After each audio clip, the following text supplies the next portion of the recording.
Perselingkuhan itu tak selamanya indah dan lebih banyak pengorbanan saja. Berikut cerita lengkap saya. Nama saya Coki, saya sudah married dan punya anak satu. Umur saya saat ini 28 tahun, istri saya juga seumur, namanya Lisan. Anak saya baru umur 3 tahun dan dia baru masuk playgroup. Nah, di sekolahan anak saya inilah, istri saya kenal sama nyokapnya teman anak saya. Namanya Nita. Sebenarnya si Nita ini orang yang gak cakep-cakep amat. Ya, lumayan lah. Menurut saya sih, mendingan istri saya. Makanya, sewaktu kenalan sama si Nita ini, saya sama sekali gak ada pikiran yang macam-macam. Sampai lama-kelamaan istri saya mulai akrab sama si Nita. Mereka sering pergi sama-sama. Nah, suatu hari, si Nita telepon istri saya buat ngasih tahu bahwa dia sekeluarga lagi dapat voucher menginap satu malam di sebuah hotel bintang 5 di Jakarta. Dia suruh istri saya datang buat mencoba fasilitas-fasilitas yang disediakan hotel tersebut. Nah, karena ada kesempatan buat berenang, fitness, dan lain-lain gratis, maka saya berdua gak menyia-nyiakan kesempatan ini. Siangnya saya berdua nyusul ke hotel tersebut. Sesampainya di sana, saya berdua langsung menuju ke kolam renang karena si Nita sudah janjian nunggu di situ. Benar aja, begitu melihat saya berdua datang, si Nita langsung manggil-manggil sambil melambaikan tangannya. Hai Min, mana suami sama anak kamu? Tanya istri saya. Biasa, dua-duanya lagi tidur siang tuh. Kata si Nita, kamu berdua aja. Mana anak kamu?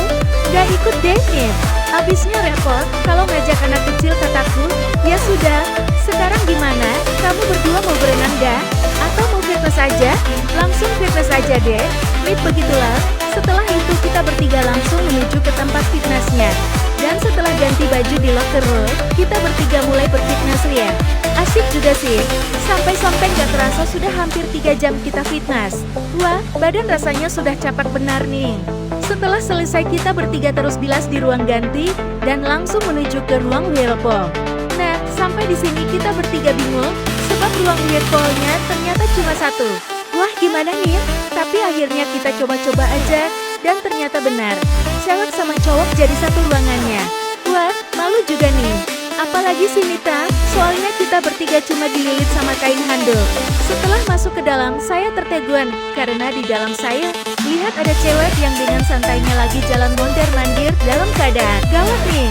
Setelah saya lirik, ternyata si Nita juga lagi ngeliatin tuh cewek yang kesannya cuek banget. Selagi kita bertiga bengong-bengong, tahu-tahu kita disamperin sama loker dealnya. Mari mbak, mas, handuknya saya simpan, kata si mbak loker itu dengan suara yang halus. Ah, disimpan? Tanya saya sambil kebingungan.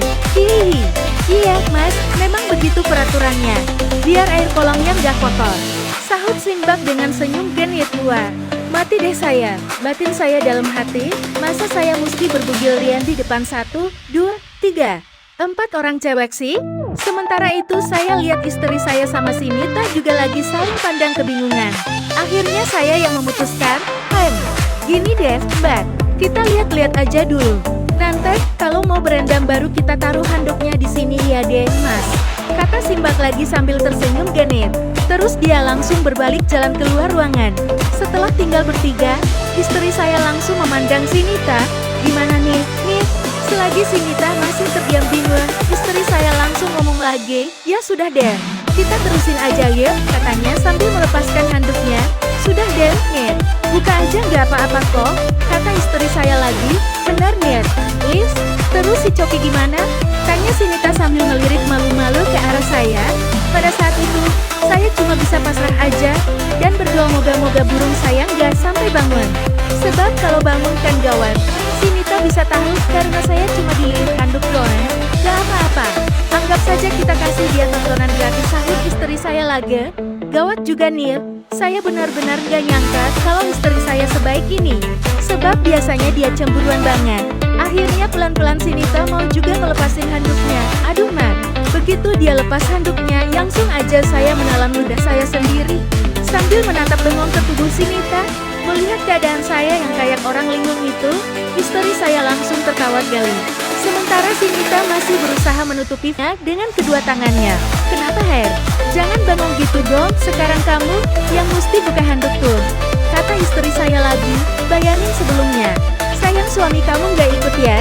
Nih, Kata istri saya, gimana kalau kapan-kapan kita ajak suami kamu sekalian? Boleh nggak, Nih? Bener, Lis.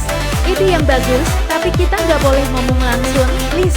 Mesti kita pancing dulu. Kata Sinita, setuju, sahut istri saya. Gimana, Her? Boleh nggak? Untuk sesaat, saya nggak bisa menjawab. Bayangin, masa saya mesti berbagi istirahat saya sama suaminya Sinita? Rasanya perasaan cemburu saya nggak rela. Tapi, ya bayangin sensasi yang akan terjadi kalau kita main berempat sekaligus. Wah, Golan, nanti kamu atur ya, Nit. Biar saya bisa ngerasain. Lama berlanjut saya akhirnya insaf dan berharap tak lagi terulang. Walau banyak godaan, saya berusaha untuk segera lepas dari semua cerita yang saya anggap memalukan.